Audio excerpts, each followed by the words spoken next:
আজকে চলো তোমাদের সাথে আমি আম পোড়া শরবতের রেসিপি শেয়ার করি, কিন্তু আমার পদ্ধতিতে। প্রথমে দুটো আম নিয়েছি, যেটাকে আমি ভালো করে ধুয়ে মুছে পরিষ্কার করে নিয়েছি। তারপরে এটাকে আমি গ্যাসে বসিয়ে দিয়েছি পোড়ানোর জন্য। আচ্ছা বন্ধুরা, তোমাদের বাড়িতে কি উনুন অ্যাভেলেবেল আছে? তাহলে কিন্তু তোমরা অবশ্যই উনুনে করো, কারণ কি গ্যাসের থেকে উনুনের টেস্ট কিন্তু আরও বেশি।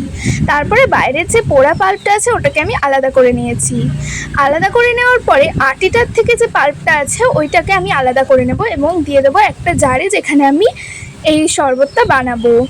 এই দেখো, তারপরে খুবই সিম্পল একটা চামচের সাহায্যে একটা স্মুথ টেক্সচার বানিয়ে নেব। এবং এই পদ্ধতিতে কিন্তু একদম একবারে অনেকটা জল ফেলে দিলে হবে না, আমার মতো করে অল্প অল্প করে জল ফেলতে হবে তোমাদের। একবারে যদি অনেকটা দিয়ে দাও তাহলে কিন্তু দানা দানা থেকে যাবে, মুখে পড়বে, খেতে একদমই ভালো লাগবে না। তাই এরকম একটা স্মুথ টেক্সচার বানিয়ে নিতে হবে কম কম করে জল দিয়ে। আর তারপরে এখানে ঘরে বানানো জিরে গুঁড়ো দিয়েছি আর বিট লবণ দিয়েছি। ঘরে বানানো জিরে গুঁড়োটা কেমন করে বানিয়েছি শোনো। প্রথমে জিরেটাকে শুকনো খোলায় ভেজে নিয়েছি, তারপরে গুঁড়ো করে দিয়ে দিয়েছি। তারপরে যতটা জলের প্রয়োজন আমি দিয়ে নিয়েছি, আর লেবু পাতাটা একদমই অপশনাল। তারপরে যেটাই তোমরা খাবে সেটাই ঢেলে নিও। অবশ্যই এতে কিন্তু চিনি দিয়ে দিও, আমি কিন্তু ভিডিওতে দেখাতে পারিনি। চলো এবার তোমাদের সাথে কিছু শাউট আউট করে নেওয়া যাক।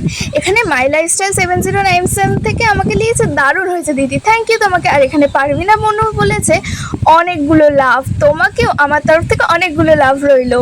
তারপরে এর মধ্যে একটু বরফ দিয়ে ঠান্ডা ঠান্ডা করে বানিয়ে নিলাম।